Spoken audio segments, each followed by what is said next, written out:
Bien, pues creo que estamos la mayoría ahora sí. Si gustan, vamos a comenzar. Y como ustedes bien lo saben. Tengo una pregunta. Sí. Es que lo que pasa es que a mí no me llegaron las invitaciones para sus clases de Classroom. ¿No te llegaron? No.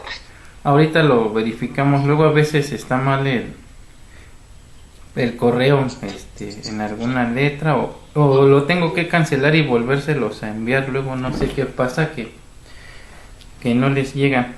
Pero sí invité a todos, bueno, los que tenemos que estar por ahí. Nada más la que se agrega es Georgina. Si gustas presentarte, Georgina, o ya te conocieron.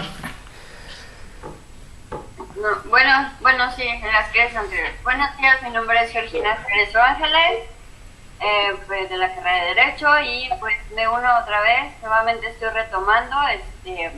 Anteriormente pues ya había trabajado con el doctor Preciado en otra universidad y pues en esto también, pero me tuve que separar por cuestiones de salud y pues estoy nuevamente aquí. Muchas gracias, Georgina, y pues qué bueno que retomaste esta cuestión de la licenciatura y esperemos ahora sí la puedas concluir.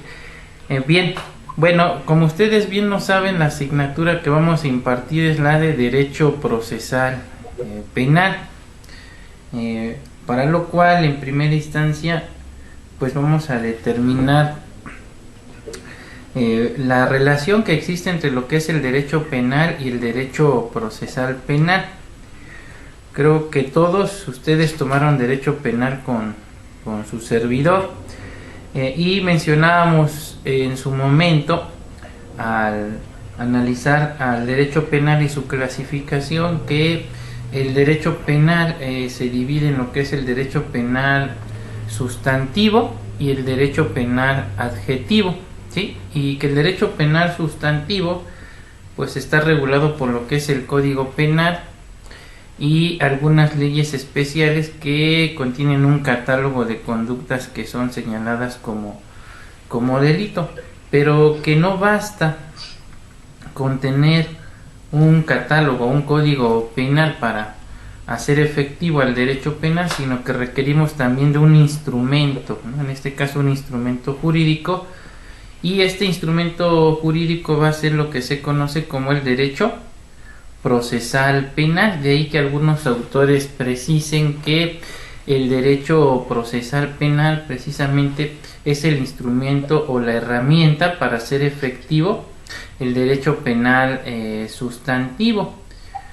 Ahora bien, de lo anterior se desprende entonces, como lo comentamos, que no basta con la existencia de un código penal y de las leyes especiales que regulen conductas delictivas para alcanzar el efectivo, o más bien la efectiva aplicación del derecho penal sustantivo, sino que vamos a requerir además de una serie de ordenamientos que regulen la función de los órganos estatales que van a intervenir en el desarrollo del procedimiento penal, estableciendo un conjunto de actos, formas que deberán observar no solamente los órganos encargados de procurar y administrar la justicia en materia penal, sino todas aquellas personas que intervengan o participen durante el desarrollo del procedimiento.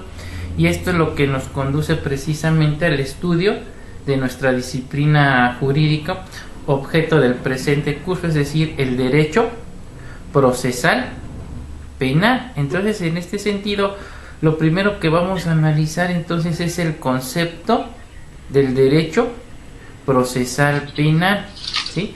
Desde luego, si acudimos a la doctrina, vamos a encontrar unas infinidad de definiciones que nos dan los diversos autores. Sin embargo, seleccioné las que yo considero pudieran ser las que se asemejan más a lo que realmente es el derecho procesal penal, y como ya saben, finalmente yo les doy mi propia definición de lo que vamos a entender por el derecho procesal penal.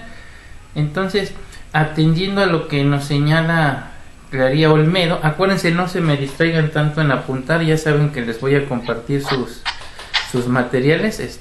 Pónganme sobre todo atención, porque ya saben que además pues me gusta estarles preguntando si entendieron o no.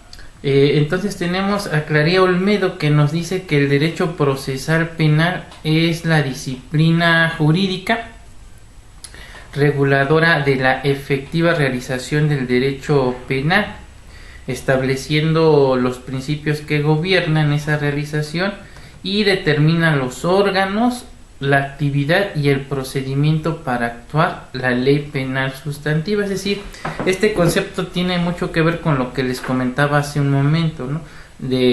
Con la clasificación del derecho penal sustantivo y el derecho penal adjetivo. O sea, de nada nos sirve contar con un código que nos establezca qué conductas son delictivas y cuáles son sus penas si no contamos además con otros ordenamientos que nos digan cuáles son los pasos, ¿verdad? O las formas a seguir para poder determinar si una persona cometió o no un delito y en su caso cuál es la pena que se le va a aplicar. Entonces necesitamos de normas que nos digan qué es un delito y cuáles son sus sanciones, pero además requerimos de leyes que nos normen el procedimiento, ¿verdad? Los pasos a seguir por parte de los órganos encargados no solo de administrar, o sea, de impartir justicia, sino también aquellos que la procuran. Acuérdense que ya habíamos hablado en teoría general del proceso de la diferencia entre procedimiento y proceso, y decíamos que para efectos del derecho procesal penal el procedimiento es sobre todo, ¿verdad?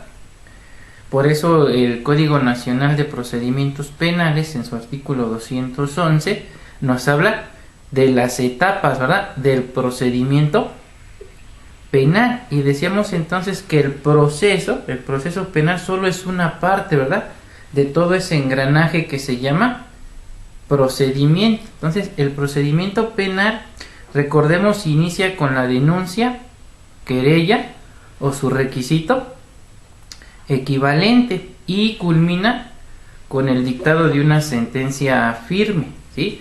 Luego entonces algunos me preguntarán, bueno, profe, ¿y cuándo inicia el proceso? De acuerdo a lo que señala el Código Nacional de Procedimientos Penales, precisamente en el último párrafo del artículo 211 de este Código Nacional de Procedimientos Penales, nos dice que el proceso inicia con la solicitud de la audiencia inicial. Es decir, vamos a hablar propiamente de proceso penal una vez que entre en funciones el órgano jurisdiccional, y entonces asimismo debemos distinguir entre lo que son los órganos de procuración de justicia, que propiamente recaen en la figura del Ministerio Público en la etapa de investigación, y los órganos encargados de administrar justicia o impartir la jurisdicción. Ya ustedes saben perfectamente qué es la jurisdicción, y en este caso pues es la facultad que tienen los órganos jurisdiccionales para determinar la existencia o no de un delito y por ende la responsabilidad penal del acusado, ¿sí? Y entonces cuando hablamos de órganos encargados de administrar justicia, propiamente nos estamos refiriendo a los órganos jurisdiccionales en materia penal. Ya después, más adelante, vamos a ver que existe el juez de control. Bueno, ya lo vimos un poquito en teoría general del proceso, pero se los recuerdo. Tenemos un juez de control que se encarga de la etapa de investigación y de la etapa intermedia, y luego tenemos el juez de enjuiciamiento y tenemos al juez de ejecución, ¿sí? Bueno, pero ahorita apenas estamos adentrándonos a... Perdón, ¿alguien preguntó algo o...? ¿No?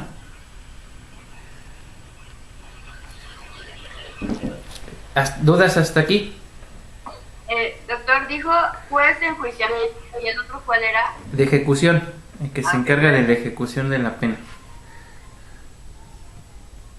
Bien, bueno, continuando con los diversos conceptos o definiciones que nos dan del derecho procesal penal, tenemos la siguiente. Esta nos la da Eugenio Florian. Él nos comenta que el derecho procesal penal es el conjunto de normas que regulan y disciplinan el proceso en su conjunto y los actos particulares que le caracterizan. Fíjense bien cómo este autor concentra la definición del derecho procesal penal únicamente en la parte del proceso. Se olvida de lo que es el procedimiento. Entonces aquí estaría dejando fuera la actividad que desarrolla el Ministerio Público durante la etapa de investigación inicial, lo cual pues es importante porque es lo que nos marca o él se va a encargar de recabar todas las diligencias tendientes a acreditar posteriormente ante el juez la existencia del hecho aparentemente constitutivo de delito y la intervención del sujeto activo a título de autor o de partícipe. Entonces no podemos dejar de fuera a la etapa de investigación. Sin embargo, aquí el autor concentra el concepto en el proceso penal. Luego tenemos el concepto que nos da Ernesto Belling, quien refiere que el derecho procesal penal es la rama jurídica que regula la actividad del derecho penal, es decir, de la justicia penal, a cargo de los jueces del orden penal y de la autoridad administrativa en la investigación del delito. ¿Notan la diferencia? El primer autor concentró su definición en el proceso penal, exclusivamente la actividad del órgano jurisdiccional, y el segundo, en contraposición, nos dice que esta rama del derecho regula la justicia penal a cargo de los jueces, o sea, los encargados de administrar la justicia penal, pero también nos hace referencia a la autoridad administrativa en la etapa de investigación. Entonces, en concreto, ¿de quién nos está hablando? Del agente del Ministerio Público en la etapa de investigación. Considero que este concepto sencillo, pero es completo, comprende los dos aspectos, tanto la etapa de investigación como ya propiamente los actos ante el órgano jurisdiccional. Luego tenemos otra definición. Esta nos la da el autor, se llama Bailón Valdovinos, y él nos dice que el derecho procesal penal es la rama del derecho que regula las actuaciones de las partes y del juzgador para que éste resuelva si el procesado es o no penalmente responsable de la comisión del delito por el cual le acusó el Ministerio Público. Es decir, este último autor también es de los que concentra el concepto del derecho procesal penal únicamente en la etapa de proceso. Se olvida entonces de la etapa de investigación, ¿sí? Y luego tenemos finalmente la definición que nos da Guillermo Colín Sánchez, quien define al derecho procesal penal como el conjunto de normas internas y públicas que regulan y determinan los actos, las formas y formalidades que deben observarse para hacer factible la aplicación del derecho penal sustantivo. Lo hace un poco más rebuscado, hace más rebuscada su definición, pero está haciendo alusión entonces a esta cuestión de que el derecho procesal penal pues va a ser esa herramienta que nos va a establecer las formas, las formalidades que deben observarse para hacer efectivo el derecho penal sustantivo. Ahora bien, de todas y cada una de las aportaciones que antes mencionamos, yo daría como concepto personal del derecho procesal penal el siguiente. Ahora sí, si gustan anotar, acuérdense, nada más anotan algunas cuestiones que considero básicas. Pongan concepto de derecho procesal penal.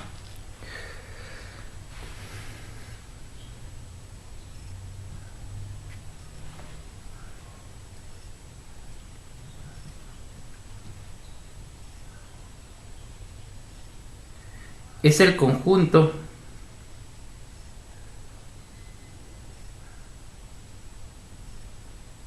de normas jurídicas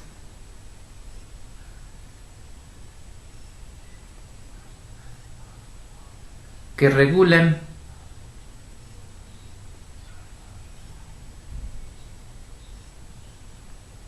el procedimiento penal.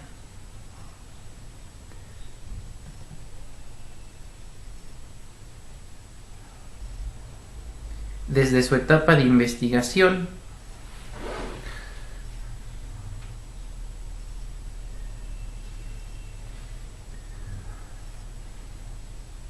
así como los actos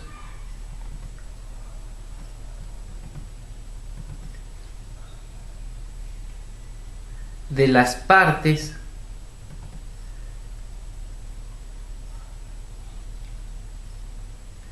ante el órgano jurisdiccional.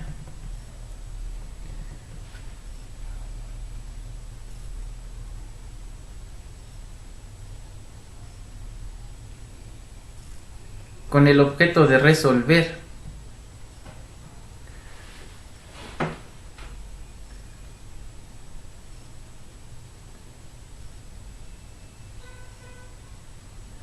sobre la existencia del delito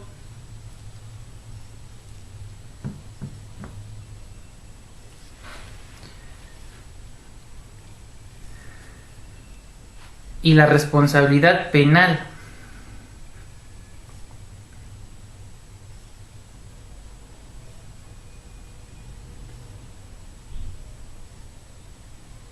o la inocencia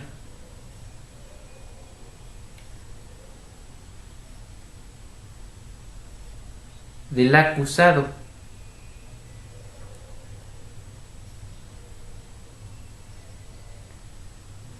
y, en su caso,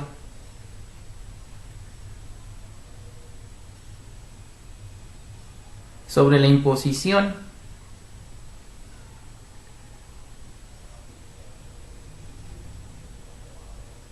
de la pena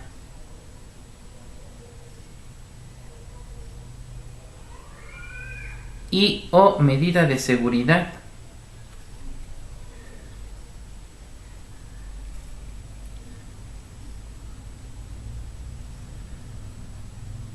a que se haga merecedor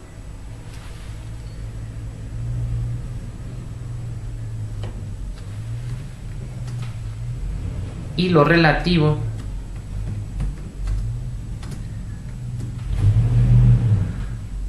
a la reparación del daño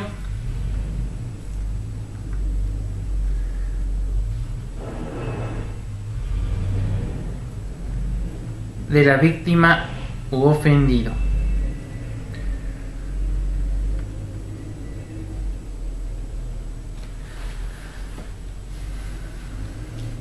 Ahora algunos me preguntarán, oye, ¿y de dónde sacó esta definición de derecho procesal penal? Pues atendiendo a la estructura actual de lo que es el proceso de corte acusatorio y oral.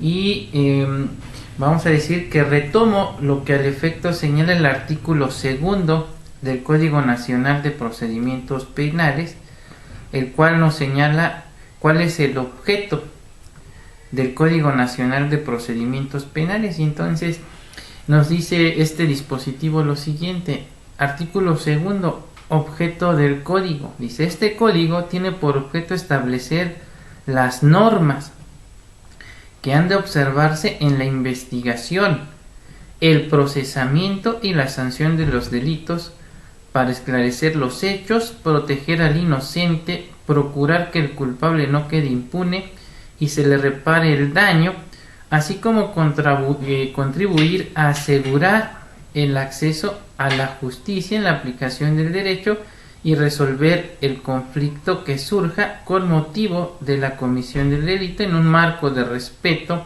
a los derechos humanos reconocidos en la Constitución y en los tratados internacionales que el Estado mexicano sea parte.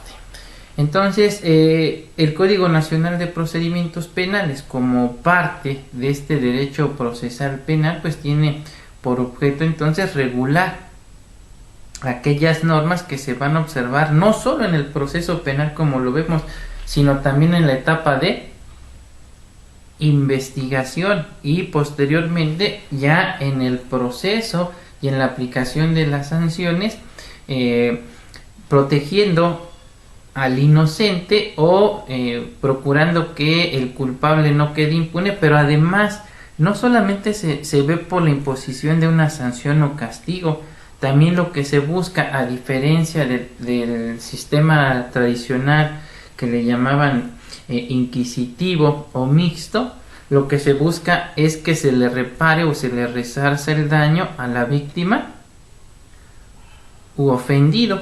Entonces es por eso que yo quise dar mi concepto o mi definición de derecho procesal penal, no solamente limitándome a hablar de lo que es propiamente el proceso, sino también la etapa de investigación y lo relativo a la inocencia, la culpabilidad, en su caso la aplicación de las penas al que sea declarado penalmente responsable, y lo relativo a la reparación del daño.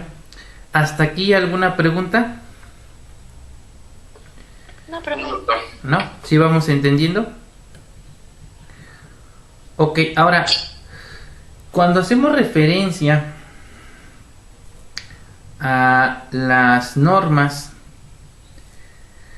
que regulan el procedimiento penal, no solamente nos debemos limitar a hacer referencia al Código Nacional de Procedimientos Penales. Digamos, si bien es cierto, es la principal porque ahí se establecen las formas, los procedimientos, también debemos tomar en consideración, obviamente atendiendo a un principio de supremacía constitucional, obviamente a la Constitución y a los tratados internacionales, ¿sí? Obviamente el Código Nacional de Procedimientos Penales. También aquí debemos tomar en consideración las leyes orgánicas de las Fiscalías Generales de la República, las leyes orgánicas de los Tribunales Superiores de Justicia o la ley orgánica del Poder Judicial de la Federación en lo que se refiere a los tribunales federales, las leyes de acceso a una vida libre de violencia para las mujeres, las leyes de atención a la víctima, las leyes de defensoría pública. Es decir, son unas infinidad de ordenamientos que tienen que ver con lo que es el procedimiento penal y que son de observancia obligatoria para las diversas autoridades que intervienen durante el desarrollo del procedimiento penal. Bien, una vez expuesto lo anterior, entonces vamos a determinar cuál es el objeto de estudio del derecho procesal penal. Y entonces, analizando todo lo que hasta ahora hemos mencionado, podemos llegar a la conclusión entonces que el objeto de estudio del derecho procesal penal pues son las normas que regulan el procedimiento y el proceso penal en su conjunto, es decir, la etapa de investigación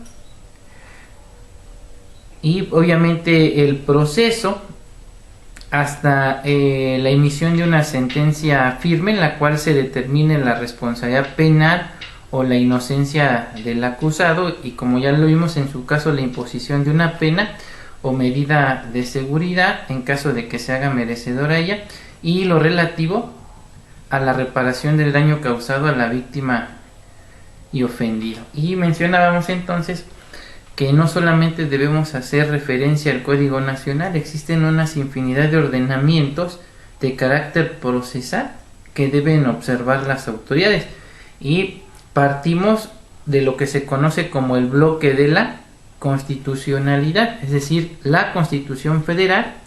Si bien recuerdan, ya llevaron su asignatura de Derechos Humanos, si no me equivoco, y dentro de la parte dogmática se encuentran los derechos humanos, y en específico en los artículos 14, 16, 19, 20, 21 de la Constitución Federal están las garantías de seguridad jurídica, como el debido proceso, el principio de legalidad en materia penal, el principio de presunción de inocencia, el principio de carga de la prueba, las garantías de libertad, sus excepciones, y todo esto forma parte del derecho procesal penal. Es más adelante vamos a ver lo que son las fuentes del derecho procesal penal y pues en primera instancia, atendiendo a esa jerarquía, estarían en primer lugar las normas plasma o los derechos humanos consagrados a nivel constitucional y en los tratados internacionales, y luego vienen las leyes federales, las leyes locales, los reglamentos federales, reglamentos locales, acuerdos, decretos, circulares, etcétera. Todo eso forma parte del derecho procesal penal. Lo anterior se robustece con lo dispuesto en el artículo primero del Código Nacional de Procedimientos Penales, el cual en forma expresa refiere lo siguiente, dice: ámbito de aplicación, dice: las disposiciones de este código son de orden público y de observancia general en toda la República Mexicana, por los delitos que sean competencia de los órganos jurisdiccionales federales y locales, dice, en el marco de los principios y derechos consagrados en la Constitución Política de los Estados Unidos Mexicanos y en los tratados internacionales de los que el Estado mexicano sea parte. Entonces, nos está diciendo que no solamente se van a observar las reglas que están establecidas en ese Código Nacional, sino que también se debe atender a las premisas que están consagradas tanto en la Constitución Federal como en los tratados internacionales, ¿sí? Esto se robustece a su vez con la tesis aislada, que lleva por rubro principio pro homine, las variantes que las componen, y nos hace referencia que el artículo primero de la Constitución Federal regula lo que se conoce como el principio pro persona, donde se obliga a las autoridades que al momento de interpretar una norma en materia de derechos humanos deben favorecer en todo tiempo a las personas, procurando otorgarle la protección más amplia. ¿Hasta aquí alguna pregunta? No, profe, todo bien. ¿No? ¿Vamos bien? Ok, bueno. Entonces ya determinamos qué es el derecho procesal penal, cuál es su objeto de estudio. Vamos a determinar entonces, ahora vamos a analizar, lo relativo a la clasificación del derecho procesal penal. Doctor, ¿me puede repetir por favor el objeto de estudio del derecho procesal penal? Es el estudio de las normas que regulan el procedimiento y el proceso penal. Ok, gracias. ¿Sí? No. Y acuérdate, no solamente es el código, sino todas estas leyes que mencionamos. ¿Sí? Ok. Ahora vamos con la clasificación del derecho procesal penal. Aquí me voy a permitir retomar lo que señala el autor Guillermo Colín Sánchez. Él menciona que atendiendo a la distinción de las leyes, es posible clasificar al derecho procesal penal en objetivo y subjetivo. Ya hablamos en su momento de la competencia objetiva y la competencia subjetiva en el curso de Teoría General del Proceso, y decíamos que el objetivo tiene que ver con la ley y lo subjetivo se refiere a la persona. En este caso, al hablar de derecho procesal penal subjetivo, se refiere al Estado como titular de la pretensión punitiva, es decir, la facultad de reprimir el delito, ¿sí? Entonces, el derecho procesal objetivo es el conjunto de normas jurídicas que, tomando como presupuesto la comisión de un delito, va a regular los actos y las formas a que deben sujetarse los órganos competentes para en su momento oportuno definir lo que es la pretensión punitiva estatal y en su caso hacer efectiva la aplicación de la pena. Es decir, nos está hablando de las normas que rigen el procedimiento penal, ¿sí? Ahora, cuando hacemos referencia al derecho procesal penal subjetivo, se refiere a la facultad exclusiva que reside en el Estado para regular y determinar los actos y las formas que hagan factible la aplicación de las penas u otras consecuencias, es decir, las medidas de seguridad. De esta forma, entonces, encontramos que el artículo 73, fracción 21, inciso C de la Constitución Federal, dispone expresamente que es facultad exclusiva del Congreso de la Unión legislar en materia de procedimiento penal. Es decir, solo el Congreso de la Unión puede expedir el Código Nacional de Procedimientos Penales.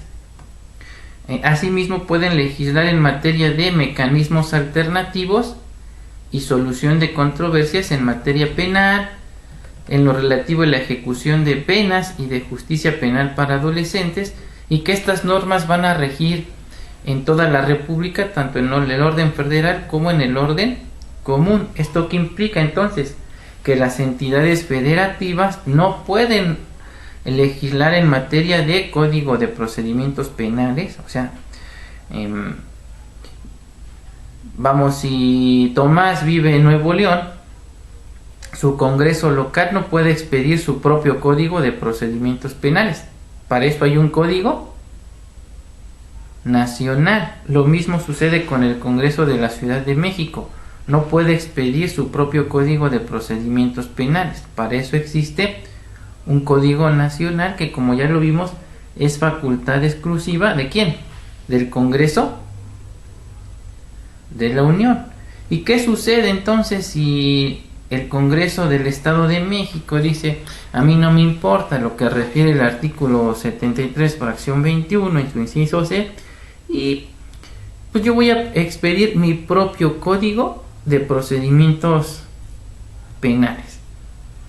Pues para eso existen entonces lo que se conocen los mecanismos de control constitucional, como pudiera ser el juicio de amparo, donde el quejoso o agraviado va a argumentar una invasión a la esfera de competencia del Congreso de la Unión por parte del Congreso de la Ciudad de México, y posiblemente se declare inconstitucional dicho Código de Procedimientos Penales de la Ciudad de México. Entonces, actualmente ningún Congreso de la ciudad puede expedir normas en materia procesal penal. ¿Sí? ¿Preguntas hasta aquí? ¿No? A ver, doctor, entonces el derecho objetivo habla de la ley y el subjetivo habla de la facultad que tiene el Estado. Sí, para reglamentar en materia procesal penal. Y esa facultad únicamente recae en el Congreso de la Unión.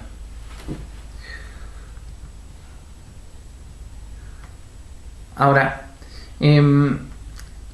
esa es una primera clasificación que nos habla de derecho procesal penal objetivo, y la otra de derecho procesal penal subjetivo. ¿Sí? Ahora, tenemos una segunda clasificación. Esta va a atender a la organización legal del Estado. Y entonces nos van a decir que el derecho procesal penal puede clasificarse en federal y del orden común.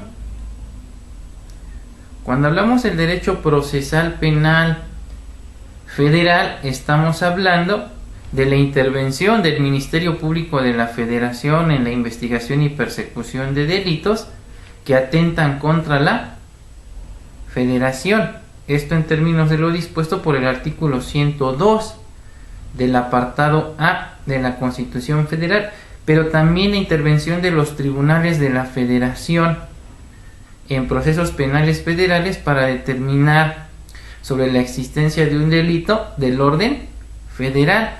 Esto con base en las atribuciones que le confiere el artículo 104, fracción primera de la propia Constitución Federal. Entonces tenemos ministerios públicos federales y tribunales de la Federación.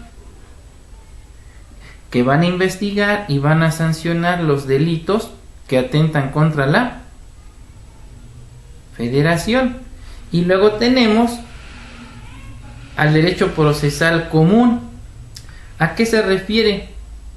A la facultad de investigar y perseguir el delito por parte del Ministerio Público de las diversas entidades federativas. Esto en términos de lo dispuesto por el artículo 21 de la Constitución General de la República, así como la intervención de los jueces penales del orden común, obviamente para aplicar y ejecutar las penas y medidas de seguridad en aquellos delitos que, a contrario sensu, si los federales es cuando se atenta contra los intereses de la Federación, cuando hablamos de delitos del orden común, pues no se atenta contra intereses de la Federación, sino en su momento se afectan los intereses de la sociedad o de los particulares. Por eso es que tenemos un Ministerio Público del Fuero Común y un Ministerio Público de la Federación. ¿Sí? Entonces, en la Ciudad de México, por ejemplo, tenemos una Fiscalía General de Justicia de la Ciudad de México. En el Estado de México también tenemos una Fiscalía General del Estado de México, y así en cada una de las entidades federativas.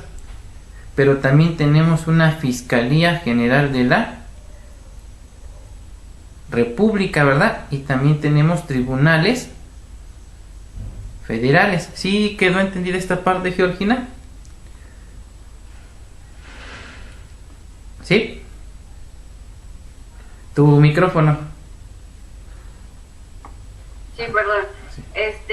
Habla de las federales es para problemáticas sobre que afectan directamente a la Federación, y el común es para delitos entre particulares o de la sociedad o entidades federativas. Correcto. Sí, términos sencillos. Tomás, ¿alguna duda? ¿No? Bien, entonces. Sí, Tomás, ¿quieres comentar algo? No, le decía que no, que todo bien. ¿Todo bien? Bueno, entonces acuérdense, en ese sentido tenemos un Código Penal Federal que regula delitos contra la Federación y los códigos penales de las diversas entidades federativas. Si el delito está regulado en el Código Penal Federal, quien va a conocer en primera instancia es el Ministerio Público Federal y después un juez de distrito en materia de procesos penales federales o del sistema acusatorio adversarial, dependiendo en qué sistema nos encontremos. Acuérdense, todavía existen los jueces de distrito de procesos penales tradicionales y también tenemos los del sistema acusatorio. Lo mismo va a suceder en el fuero común. Tenemos los jueces del sistema tradicional y los jueces del sistema acusatorio y oral. Ahora, asimismo debemos tener en consideración lo relativo a la conexidad. Ya vimos también en teoría general del proceso qué es la conexidad, y en este caso en materia penal vamos a hablar de conexidad cuando las autoridades federales puedan conocer de un delito del fuero común, porque estos tienen conexidad pues, con delitos del orden federal. También debemos tener presente lo relativo a la facultad de atracción. También en su momento vimos en teoría general del proceso que la atracción es la facultad que tienen ciertas autoridades para atraer ciertos asuntos. En el caso concreto de la materia penal vamos a hablar de que el Ministerio Público de la Federación puede atraer algunos asuntos del orden común. Por ejemplo, cuando se trate de delitos cometidos contra periodistas, personas o instalaciones que afecten, limiten o menoscaben el derecho a la información o las libertades de expresión. Y entonces en esos casos, aunque esté conociendo el Ministerio Público del Fuero Común, lo puede atraer la Fiscalía General de la República por la trascendencia del asunto.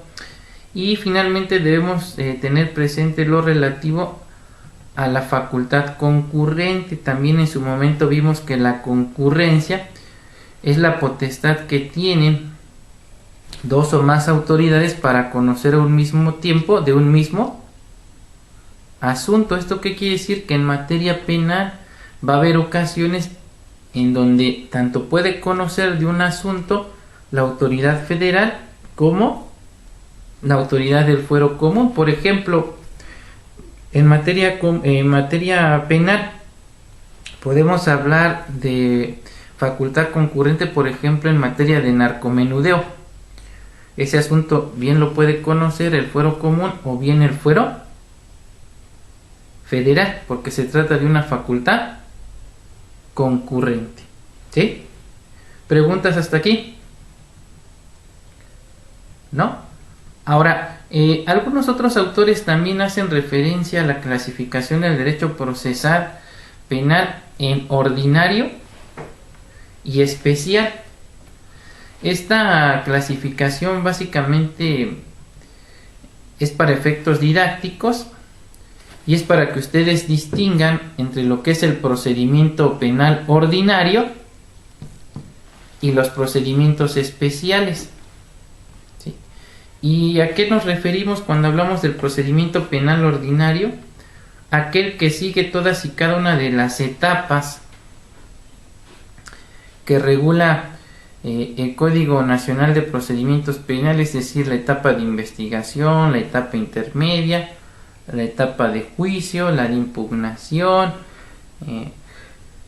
la ejecución de la sentencia, y que está normada de forma ordinaria por el Código Nacional de Procedimientos Penales. Y cuando hablamos de procedimientos especiales, vamos a hablar de aquellos que van a tener ciertas reglas específicas que no se van a observar dentro de un procedimiento ordinario, tal y como pudiera ocurrir con los procedimientos especiales previstos en el Código Nacional de Procedimientos Penales, concretamente en los artículos 420 a 432 del Código Nacional de Procedimientos Penales, que nos hacen referencia al procedimiento de los pueblos y comunidades indígenas, al procedimiento de personas jurídicas y lo relativo a la acción penal por particulares.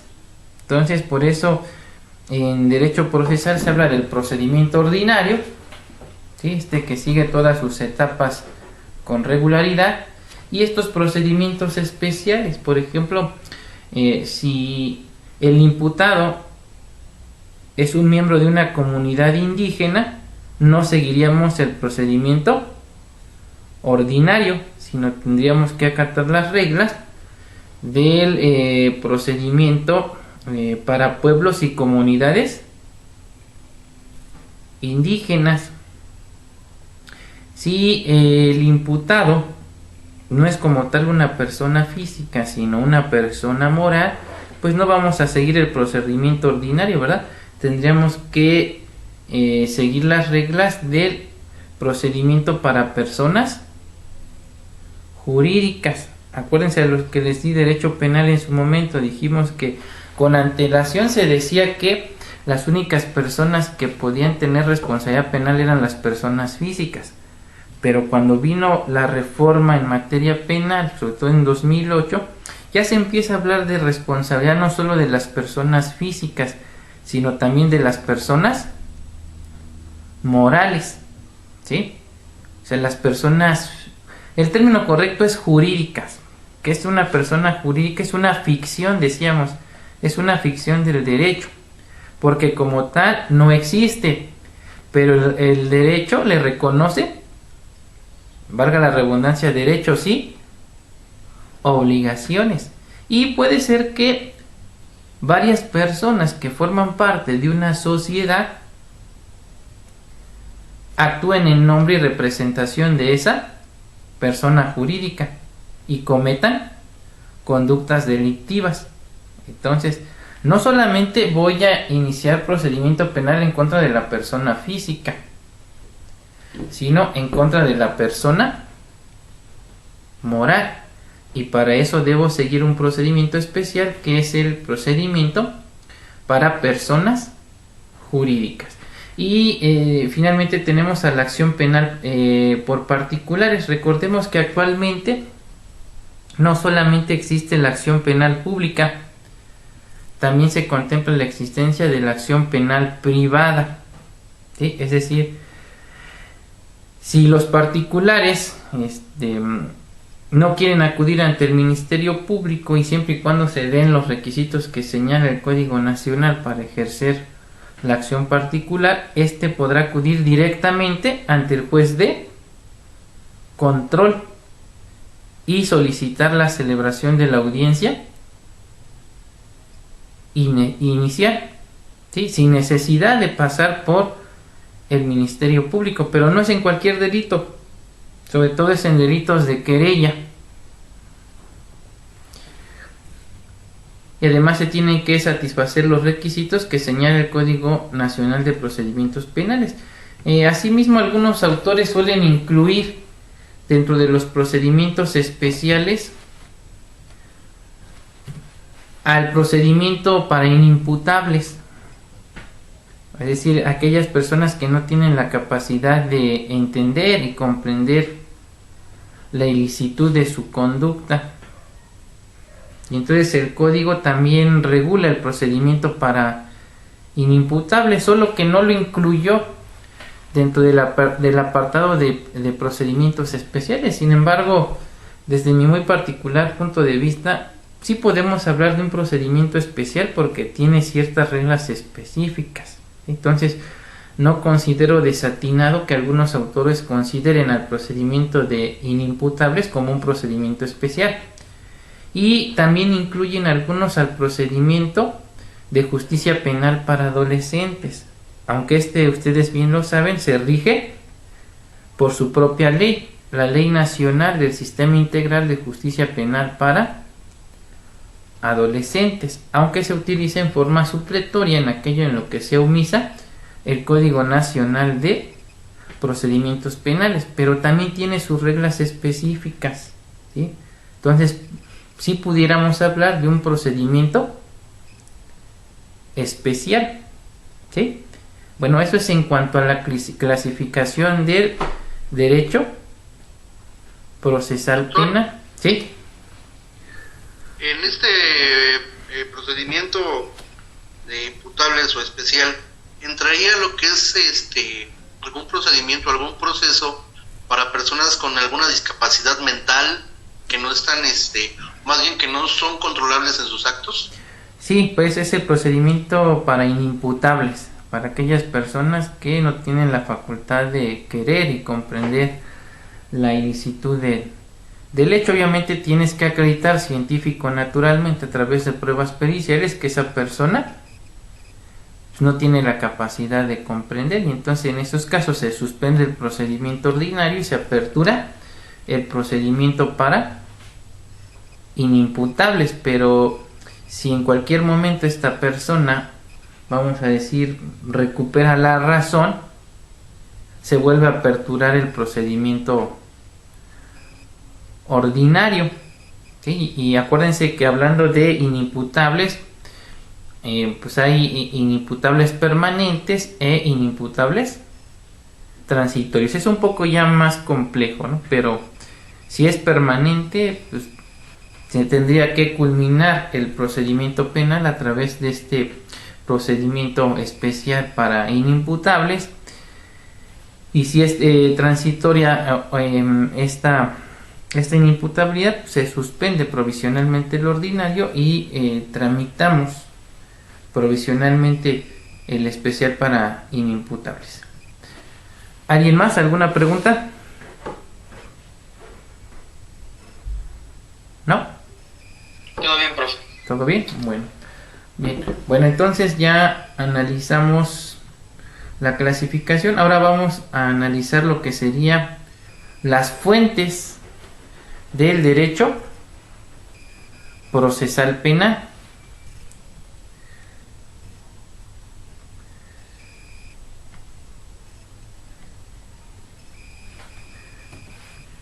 Bien, decíamos entonces al momento de analizar el objeto de estudio del derecho procesal penal, que este se centraba en el estudio, ¿verdad?, de las normas que rigen el procedimiento y el proceso penal, y que no solamente nos referíamos al Código Nacional de Procedimientos Penales, sino por jerarquía a todas aquellas normas que de alguna manera resultan de observación obligatoria durante el desarrollo del procedimiento penal. Y entonces, atendiendo a una jerarquización dentro de nuestro sistema normativo mexicano, Tomás, ¿cuál sería entonces la primer fuente del derecho procesal penal?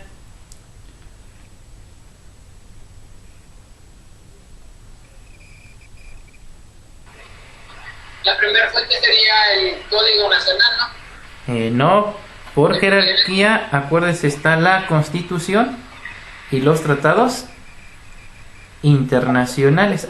Les dije, a esto le vamos a conocer como el bloque de la constitucionalidad. ¿Sí? Acuérdense, cuando hablamos de constitución y de tratados, estamos hablando, dice la doctrina, propiamente de constitución. Entonces, hoy por hoy se consideran en el mismo rango a la Constitución y a los tratados internacionales. Ojo, en materia de derechos humanos, ¿sí? Luego, en segundo rango, ahora sí, Tomás, vendría las leyes federales. Ahí podemos mencionar al Código Nacional de Procedimientos Penales, la Ley de la Fiscalía General de la República, la Ley Orgánica del Poder Judicial de la Federación, la Ley Nacional de Acceso a una Vida Libre de Violencia para las Mujeres, la Ley Nacional de Atención a Víctimas, entre otros ordenamientos, la Ley Federal de Defensoría Pública, ¿sí? Y luego vienen enseguida